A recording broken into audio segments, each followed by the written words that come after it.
trusting the process, going day by day, and getting better each and every day as you build off of the positives from Sunday and you look at an Atlanta team that hasn't won a game, more concerned about you or more concerned that these guys might be reaching desperation mode and maybe throwing everything but the kitchen sink at you on Sunday?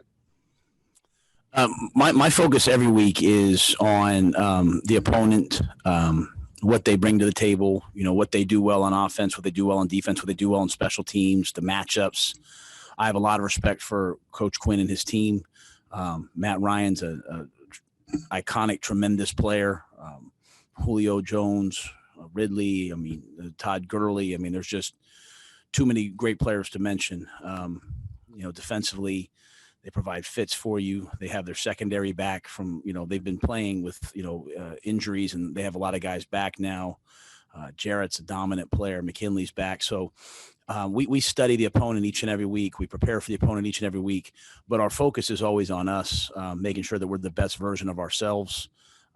We have to solve the penalty problem from last week. We have to solve and improve our red zone defense.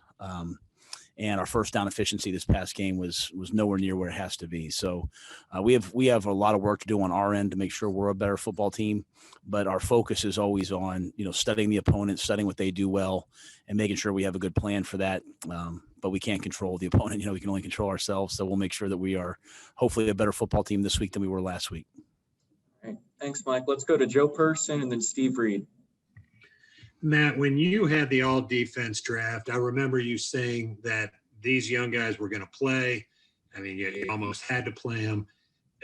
Are there some of these guys farther along than you even thought they would be at this point? And, how would you just assess this whole rookie class, understanding it's only been 4 games?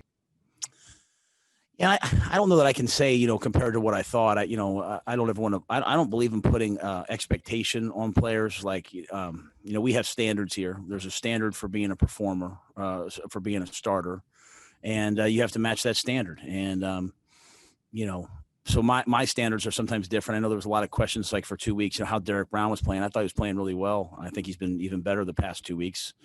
I think they're doing a lot of really good things.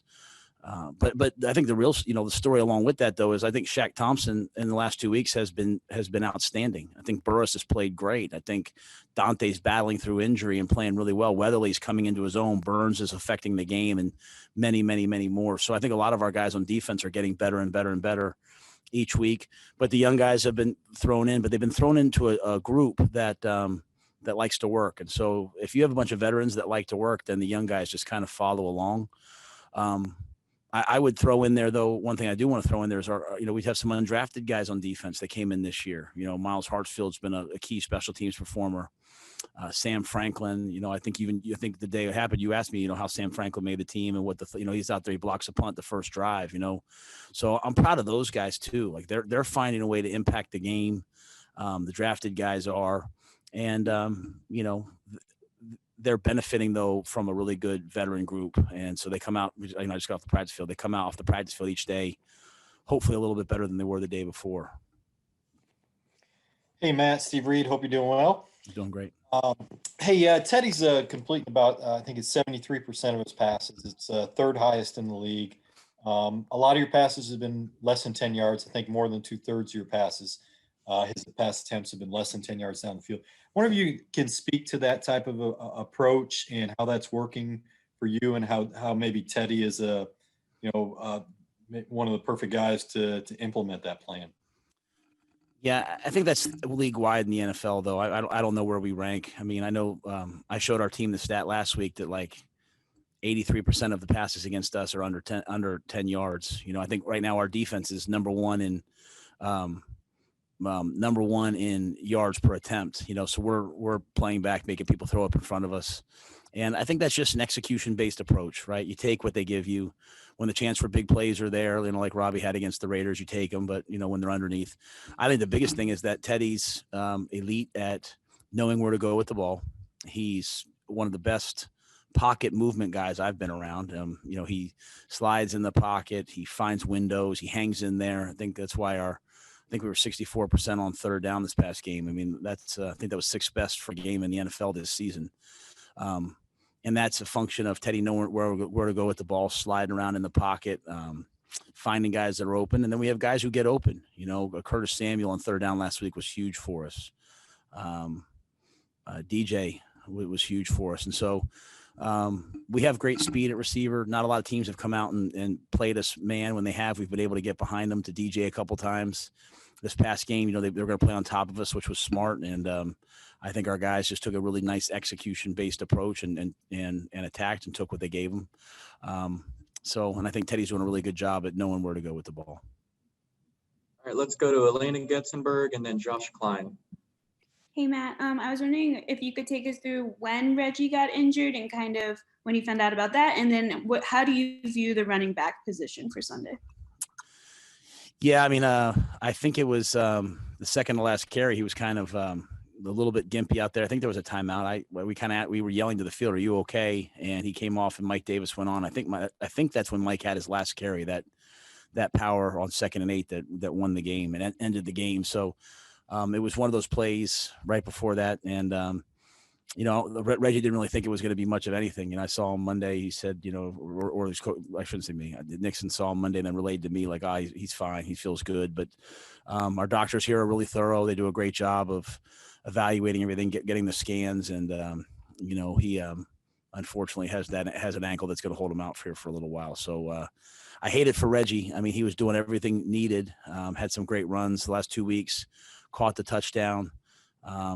But, you know, that's the name of the game. So, you know, we just continue to move on. Mike Davis is healthy. You know, Trenton Cannon's been with us all camp. Curtis Samuel's taking some reps at tailback. Alex Arma is a guy that can protect and get out. So, you know, we like our players. We'll continue to trust our players to go out there and play. And but I'm really grateful to Reggie, and I'm happy that hopefully we can get him back at some point. Hey, Matt, I have actually 2 questions. The first one is, do you expect that Ian Thomas's role might get a little bit bigger this weekend against the Falcons, given the struggles that they've had against the tight end? And also just kind of more of a philosophical question. Do you believe in bulletin board material? Yeah, I'm not a very big bulletin board material guy. I'm always of the approach that, like, if someone's saying something about you makes you play better, then you probably weren't playing good enough to begin with, you know? So, you know, I've always taken that approach, you know, like, hey, if you're truly a professional coach or player, then you should give your best each and every week. And if you're giving your best, then nothing someone else says can make you do even more. So I think if you have an undisciplined team or an emotional team, then, you know, maybe someone saying something can, you know, fan the flames 1 week, but then it dies out the next, right? We just want to be a consistent football team. In terms of Ian Thomas, you know, to me, Ian's growth is all based upon him. He's playing better and better and better each week. And I think he's playing well. I just think for him, he just needs reps. He needs to play. It's the nuances and the subtleties of playing the position that we're trying to put in his repertoire. So, you know, we just did 1st and 2nd down today. We'll do 3rd down and red zone the next 2 days. And I'm sure Joe and Ange and Frizz and the guys will all have a great plan. But yeah, Ian's an essential part of what we're doing. And what I like about our offense right now is you can't point to any one guy. It's kind of going around to everybody. And, you know, there's a negative to that. No one has gaudy numbers, but everyone's helping us produce, which makes us hopefully harder to defend. Let's go to Phil Orban and then Jonathan Alexander. Hey, Matt, you've had success against 3 very different quarterbacks the past 3 weeks. I'm wondering if that speaks more to the versatility of your players or to Phil's scheme. I think it's all about the players. You know, they've done a nice job of improving on the areas that we've asked them to improve upon. I thought our tackling this past game, you know, no one wants to really hear the head coach say, hey, we tackled better. And that's, you know, but really last week we were asking a lot of questions about our lack of tackling versus the Chargers. And because, like I said before, so many balls are being thrown under 10 yards, under 5 yards, not behind the line of scrimmage, your tackling really has to show up. And I think I showed the team like 6 or 7 plays from the pass game where they threw screens, and, you know, Justin Burris and Troy Pride and Dante Jackson and Corn Elder and other guys set the edge on the screen game, and guys ran inside out and we tackled well. So I think our players are just, getting better and better and more comfortable. I don't think we can ever, understate how they just have to get comfortable in the system, right? Like, and Phil and his staff are doing a good job of tailoring what we're doing to the players that we have and what makes them, play their best. So I hope that each week we play better. Each week brings new challenges.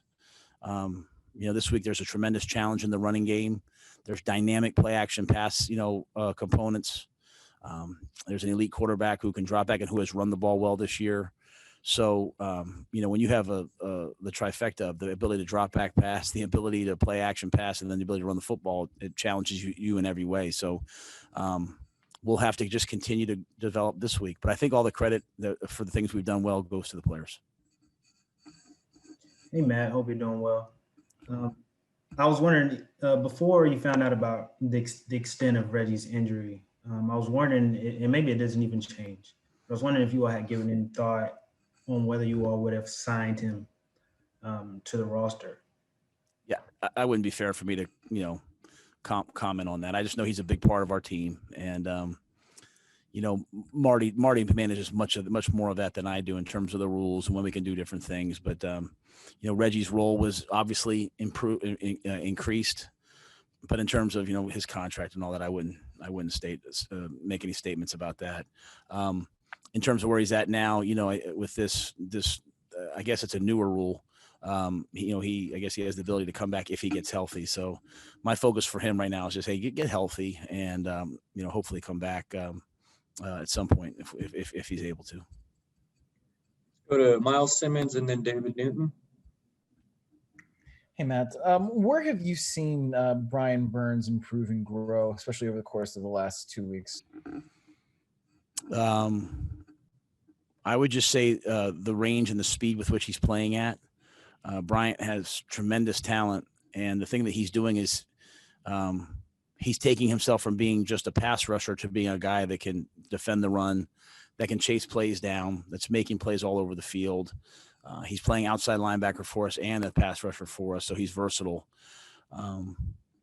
He's got potential to be a really special player, and the challenge is when you have someone that talented is to getting them always to push themselves, because so many things come easy to them, and work on the things you're not good at. And I think Brian's doing that. And the more he does that, the better and better and better he'll be. Like he's like any versatile player. He's fun to coach, and he's fun to put out there and give him different jobs to do. And he does a really nice job. And I mean, I like why he plays on our punt block team, our punt rush team. And he gives great effort on that, when he's called upon, when we need him. So he's a fun guy to be around. Hey, Matt, David Newton here. NFL teams are scoring at a really high rate, a record rate right now, 51.3 points a game. Why do you think that is? I don't know. If I had to attribute it to anything, I would just say the lack of crowd noise and noise. When I was at the Giants on a road game, we'd go into every road game. Now we're in the NFC East, which are, kind of big, stadiums, loud stadiums, which I'm sure most of them are. But at the time, it was a really loud place to have to go. And we would go into each game with like 3 check with me's, And I think, you're watching football now, listening to the games. I think teams are having running a check with me or a kill or a can every play. So the ability to communicate is really, really significantly easier. There's not a lot of times where guys are coming off the field and making a mistake and saying, oh, I didn't hear that. I didn't hear this. I mean, you can literally, hear people yelling from the other sideline, right? I'm sure people could probably hear me yelling out to the field. So I think the ease of communication for the road team maybe makes that possible. And other than that, I'm not sure. But one thing I've learned in this league is, if a team gets up, the other team's going to play free and fight to come back, and games usually come down to the fourth quarter. So, we're trying to focus ourselves on, fourth quarter scoring, defensively trying to limit the other team's fourth quarter scoring to always give ourselves a chance. All right, guys, we only have time for one more, so let's go to Joe for the last question.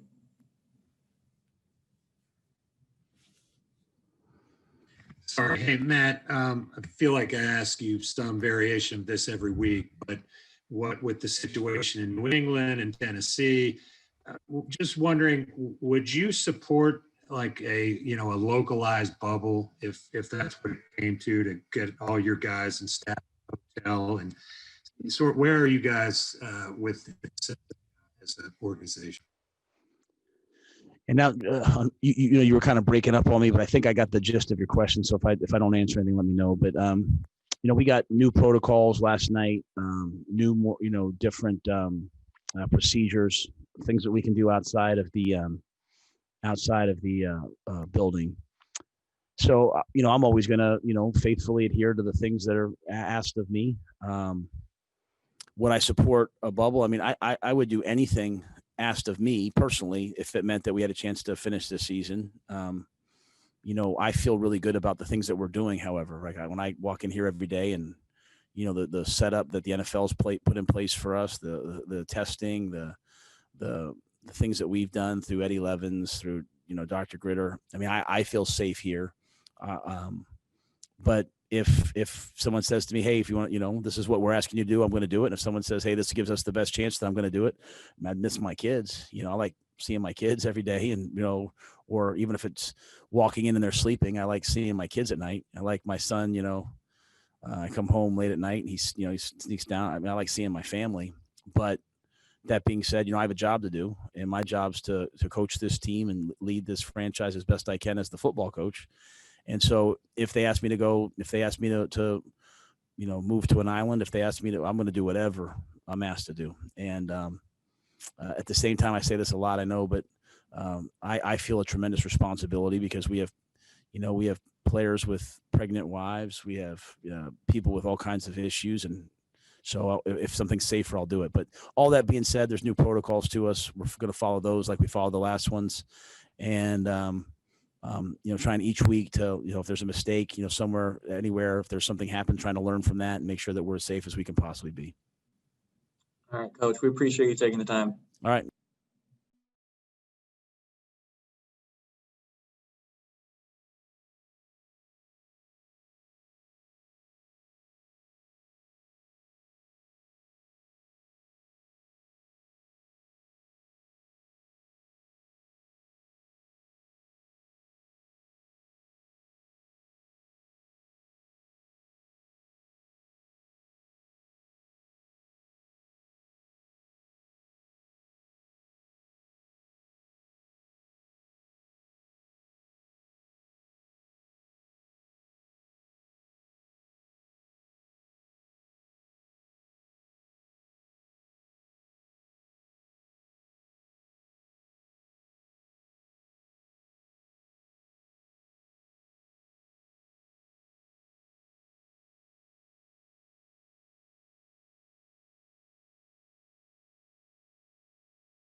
All right, perfect. Elena, do you want to start us off with the first question?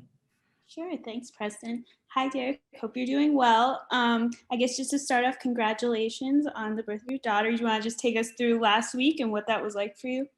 Yeah, I mean, it was a crazy turn of events last week. Went in for a doctor's appointment to see her, and then next thing you know, they say, hey, we're going to have a baby today. So, you got to make some phone calls and get to the hospital, and that's just what we had to do. Let's go to Mike Solarte and then Miles Simmons. Thanks, Preston. Hey, Derek, congratulations. Let's look at this defensive front, and maybe can you kind of assess where your confidence level is as a group over the last 2 weeks, because you guys have gotten more pressures and gotten a little bit more active, and it just seems like the confidence level is rising across that group. Man, it's just coming in here and working every day. you know, it's just, you know, being able to trust the guys you're next to. You know, we still haven't been together that long as a full unit. So, you know, just every single day building that bond amongst one another and being able to trust the guy next to you. I mean, that's what it comes down to. Derek, this may be a similar answer, but do you feel like anything has started to click for you personally? I mean, you've been starting to rack up the run stuffs and the tackles for loss over the last couple of weeks. Man, nothing specifically. Just, you know, like I said, you know, working on my teammates every single day. Practicing harder, and you know, just going out there, practice hard makes it a lot easier on Sunday. Let's go to Josh Klein and then David Newton. Hey, Derek. Obviously, you guys had Tampa Bay, but Atlanta, kind of one of the biggest Panthers rivals throughout history. Is there a little bit of an extra kind of chip for you guys playing against not just a divisional team, but a rival? You know, I think we just, you know, continue with that attitude, you know, every single week of what's next. So, you know, we just take it one day at a time, and then we'll play the Falcons on Sunday, and you know, we'll just see it like that, take it from there. Hey, Derek, David Newton, ESPN.com. Congrats on the child. Wanted to ask you, how would you describe Phil Snow as a coach, as a teacher, in general? I mean, compared to others you've had in the past. He's untraditional, I'll tell you that much. He's one of his own. You know, Coach Snow, you know, very serious about ball. I mean, he's very just dialed in about everything. You know, he knows he's a genius about the game. All right, let's go to Joe Person and then Jason Hewer. Eric, it seems like we've been talking about this rookie class since you guys were drafted, just the uniqueness of it being all defense. I'm wondering if having those other guys and a bunch of them seeing the field, is it kind of like motivate you guys in the class to kind of, you know, keep pushing? And I don't want to say outdoing each other, but just being competitive in that realm. Yeah, I mean, you know, we come in every day, we have fun, you know, we work, you know, it's fun, but I mean, the one thing about it is, you know, no matter who's doing what, and no matter if it's 10, me, Troy, Etor, Bravion, you know, it doesn't matter. Stan, Kenny, those guys. I mean, it doesn't matter at all who's doing it. I mean, we all celebrating one another, and the vet's just pouring on top of that.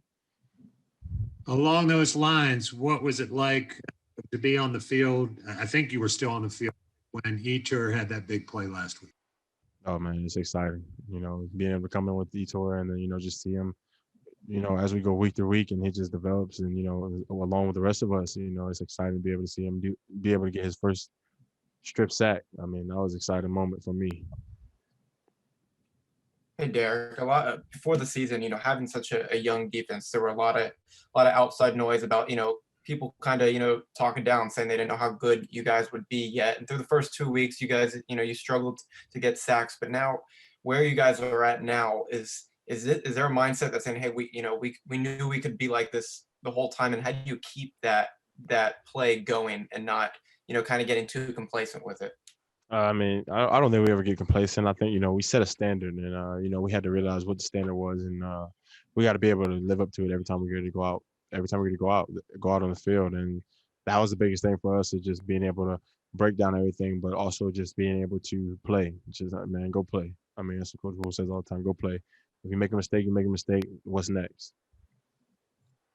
Let's go to Jonathan Alexander and then Phil Orban. Hey, Derek. Congratulations on the new baby, and hope you're doing well. I think you had met when you were asked to describe Phil Snow. I think you had said the words untraditional and genius. I'm just curious. I guess what makes him untraditional and genius?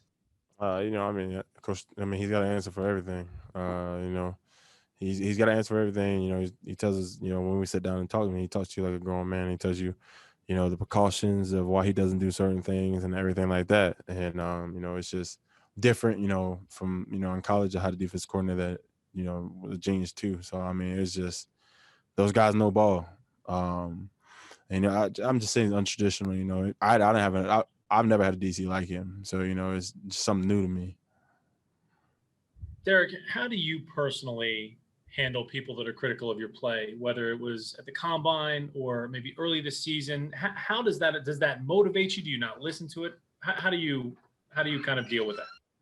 Man, I don't really pay attention to it. If I play bad, my dad will let me know. You know, I just rely a lot on my family and my circle of people that you know, they may say, hey man, you know, you had a rough one today, or you know, my dad will call and tell it to me how it is. So that's really the only person I listen to, or else my coaches, of course. I mean, when the tape turns on, you know, there's no holding back on that. If I could follow up, what is your dad? What's his assessment of your first four games? You know, just getting back to myself. You know, after the second game, you know, just call and talk, and you know, had a good little talk. You know, being able to find my comfortability and just being able to be Derek again, and just, you know, tune out all the noise and, you know, not worry about anything. All right, guys, we only have time for 3 more, so let's go to Elena and then Miles and then finish with Josh Klein. Hey, Derek. You know, I know Yetur was one of the guys you came in with. He said you were one of the rookies he's closest to. How would you describe Yetur off the field? Etor is funny. He's a very funny guy. You know, Etor, you know, me and Etor spent a lot of time working out together, you know, him being over my house with my family, my son this summer. You know, just ever since we got here, we really kind of built a bond with one another. Derek, what was it like to have KK Short back on the field last week? Great. I mean, KK is a Pro Bowl guy, so I mean, you get him back on the field, you know, offense got to be ready for him. So, you know, it kind of takes a little bit away. You know, just I believe it. You know, a lot of time people scheme KK, and you know, I mean, I think that's. I mean, he's earned that. I mean, teams don't just scheme to you for no reason. Derek, I know that you said that you like to block out the noise, but is there a possibility that you can use some of the stuff that people are saying as like a chip on your shoulder to go out there and play extra hard? I mean, you guys are underdogs going into an 0-4 team. Does anything like that get in the locker room? Do you guys hear that at all? I'm not gonna lie, I really don't listen to anything from the outside. You know, I got my motivation. I got 2 kids. I gotta make sure they're taken care of for the rest of their life. So, you know, it's every day I come to work, I gotta work. And you know, if dad doesn't play good, you know, I won't be around for long. So that's the motivation I need. All right, Derek, we appreciate you stopping by. Appreciate that. Thanks, Derek.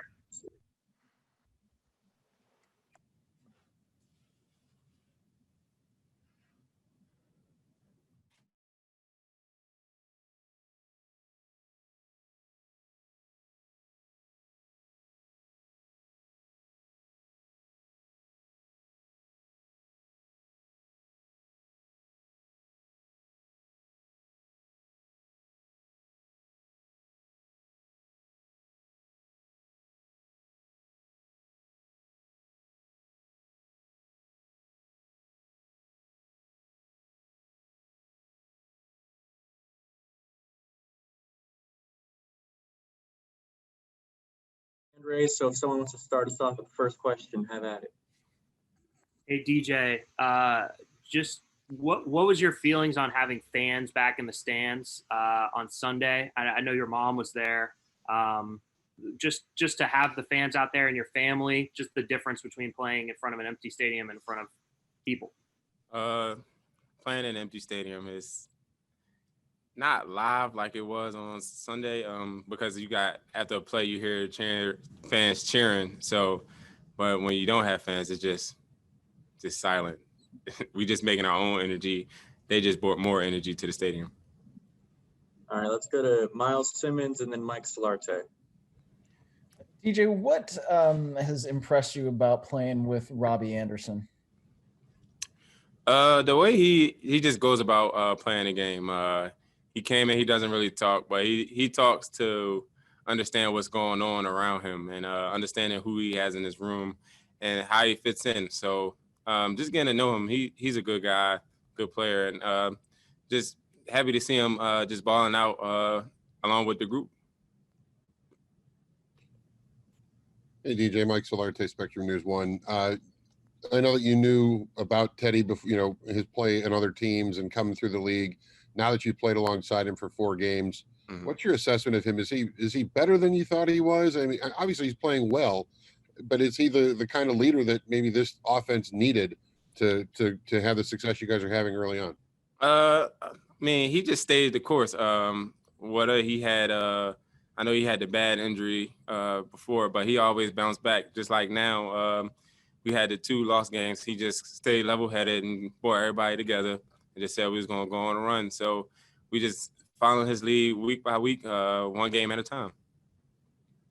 All right, let's go to Sharon Thorsland, then Nick Carboni. Yeah, this is kind of weird. Hey, Jay. When you look at the Falcons defensively, I know they've had a lot of injuries, a lot of guys out, particularly in the secondary. What do you see in them and how they're playing right now this season? And if they get some of these guys back in the secondary, how's that going to change things? Right now, just watching the film, you see a lot of rotation of guys. So we really don't know who's going to be in there. So we just game planning for just coverages and just knowing when we get out there who we see is who we watch on film. So we got to know how to attack that DB that's out there. DJ, this has been a rivalry that's gone back in this franchise for a long time, well before a lot of the guys on this team were here. Is that something that you guys care about, this rivalry game with Atlanta? Obviously, it has importance as a divisional game as well, but is the rivalry portion of it something you guys think about, talk about? No, I haven't heard anybody talk about the rivalry since I've been here. For the 3 years I've been here, I ain't never heard that it was a rivalry. I just know we got to get a win. All right, let's go to Deshaun Brown and then Steve Reed. Hi, DJ. This is Deshaun with Channel 9. A few minutes ago, Coach Rhule talked about just in terms of the lack of fans, how it made it easier to communicate. What difference have you noticed from that standpoint in terms of communication on the field or even hearing what's being communicated? With no fans, it's easy to communicate, but for us, it's easier to communicate when we're at home. But I know when we have fans away, it's going to be harder because you get that extra, like they say, the 12th man on their side when making a bunch of noise. So with no fans, it's easier to communicate than it is without. Hey, DJ, Steve Reed. This year, maybe more so than ever than you've been there, a lot of passes, short passes, less than 10-yard passes. Seems like Teddy is completing a lot of passes. He's 3rd in the league in completion percentage. I just wonder if you could speak to that approach that you guys have had and how you feel like Teddy has done in that role of, you guys had a lot of long drives on Sunday. I mean, we just going with the flow of things, with whether it's short passes that we're hitting or intermediate or deep passes, whatever is rolling with on that drive, we're just going to stick with and just try to throw in some curveballs every now and then just to keep the defense off balance. Let's go to Jonathan Alexander and then David Newton. Hey, what's up, DJ? Hope you're doing well, man. I'm wondering, has there been any talk around the locker room, about what's going on around the league? Like, for instance, like the Tennessee Titans or the New England Patriots, and I guess being extra careful at all, like recently? Not really in our locker room because we do everything possible to just stay safe within the building and outside the building. I haven't seen anybody just not care about the COVID or just not care about like health in general or the teammates and their families. So no, I haven't. Hey, DJ, David here. Wanted to ask you, you guys going into this game underdog to a team that's 0-4. How do you handle that? Is that motivation? Are you just worried they just may come up and give you their best effort all of a sudden? What is that like to be the underdog to an 0-4 team? I mean, we're just going to attack the weak like we always do. It really doesn't matter if you're an underdog or not. You still got to go out there and perform. So you're just going to go perform. All right, guys, we have time for 2 more. So let's go to Joe Person and then finish with Josh Klein.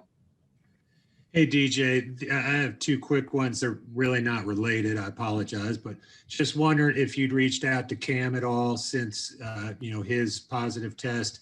And then we all, the whole public and fans got a big charge out of Robbie's, what's that bear doing thing. Is that kind of what he's like all the time, or what? Just kind of give us a little glimpse into what Robbie's like off the field. I haven't spoken to Cam since he had COVID. Well, he found out he had COVID, but And Robbie is just Robbie. He don't care what it is. He gonna ask it. He gonna say whatever you guys say. Sometimes it comes out funny. Sometimes you might not understand him, but at the end of the day, you know he's serious about what he's asking. Or even if he's joking around, it's just gonna be funny because he's just Robbie. All right, thanks, Joe. Josh, you want to finish this up? Hey DJ, I know you and Dante both have daughters around the same age. Derek just had a kid. Is it kind of like having young fathers all kind of together? Do you guys like trade war stories about diapers and staying up late, anything like that? Nah, we ain't do that yet. Dante's daughter is the oldest. I think she's 2. He ain't give me no bad stories yet. So he just say she the princess and she run everything. All right, DJ, we always appreciate you stopping by.